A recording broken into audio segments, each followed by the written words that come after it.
Why are they so determined to keep critical race theory out of our classrooms and critical racist theory in? Well, as my therapist says, let's unpack this. Yes. It's because he who tells the story controls the narrative. You see, every election cycle, the witches of Republican Eastwick summon the demon of misinformation to feed on the fears of white people, okay? Emerging from their country clubs, cigar rooms, to gaslight and scare the public into voting against their own interests. Do you remember Sarah Palin and her death panels? You know, when Republicans told you that President Obama would show up to your house and use Obamacare to kill your grandma? Of course, that was a lie. If Obama wanted to kill your grandma, he wouldn't show up to your crib. He'd send a drone, okay? Facts are facts, people, all right? This time around, the great white hype is critical race theory and white supremacy in schooling. Whether it's the school-to-prison pipeline where white students are more likely to get suspended for things you can prove, like vandalism, while black students get treated like this for talking back. Or the fact that by law, public schools are funded by property tax dollars based on their district. So if a school is located in a poor district, then property taxes are substantially lower, and so is the funding for education. So if you carry the 1, divide the 3, multiply the 2, it just all equals a shitty education system, okay? One whose outcomes disproportionately favor wealthy white people. I'm Brenda Blackserbad with KKN Breaking News. This just in. To Charlamagne Tha God slanders and disrespects America's flawless education system. Why in white Jesus' name is the black Mr. Clean allowed to say these treasonous things on national TV?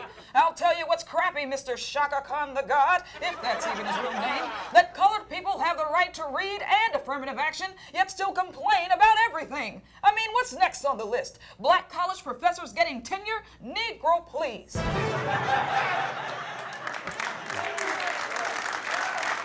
Why are y'all clapping at that?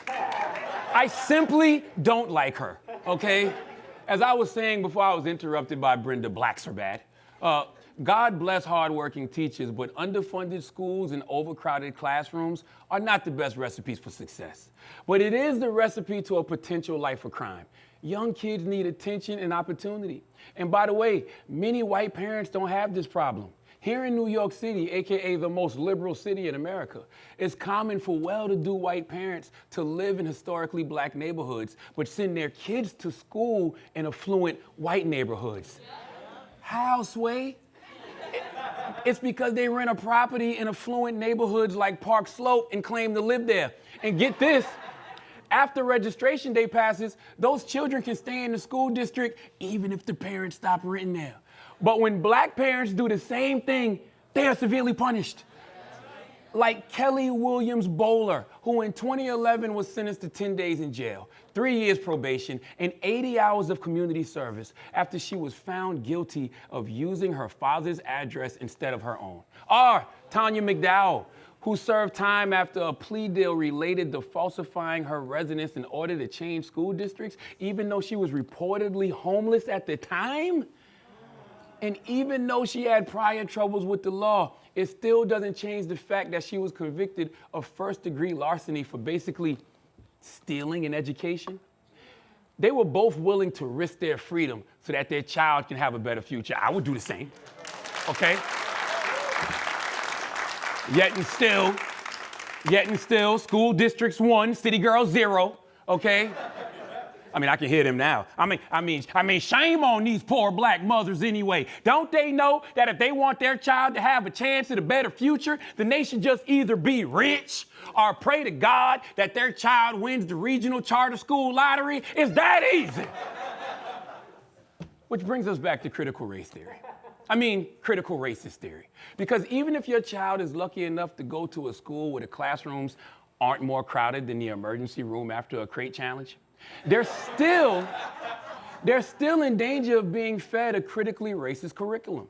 That's because more and more states are legalizing lies and ignorance. In fact, just this week, lawmakers led by Virginia Republican Representative Bob Good announced a bill that would ban critical race theory in federally funded schools. Or like Tennessee, for example. Look. We will not be teaching critical race theory in Tennessee. In May, the governor signed HB 580 into law. It bans lesson plans that make students, quote, feel discomfort, guilt, or anguish because of their race. I got to do my breathing exercises. They don't want to make students feel discomfort, guilt, or anguish because of their race. Which students y'all think they talking about? No, it's not the black ones, okay? These anti-critical race theory monsters are snatching up our children's sense of self-worth. The same way Vice President Harris's team snatched up Sonny and Anna from The View during a live taping just so they don't press her on what happened to the Haitians at the border. But Tennessee ain't the only state peddling misinformation. Take Texas, for example. No, seriously, somebody please take Texas, okay? The state Senate passed a bill removing lessons on suffrage, the Emancipation Proclamation, and Martin Luther King from the public school curriculums. Oh, and Texas crackers didn't stop there. They added the witch hunt of Colleyville High School's first black principal in 25 years, Dr. James Whitfield. In June of 2020, with the deaths of George Floyd, Breonna Taylor, and Ahmaud Arbery, rest in peace to all of them, those deaths were heavy on his heart. So Dr. Whitfield penned a letter to the school community. He wrote that education is the key to stomping out ignorance, hate, and systemic racism. Well, because a few ashy pieces of chalk accused Dr. Whitfield of pushing critical race theory into the school, he received a disciplinary letter and was placed on administrative leave. What y'all think happened next? Of course, just last week, the majority white school board decided to terminate his contract. This was not King's dream, okay? Not Martin, not Sean, not Don, not Berger, none of them.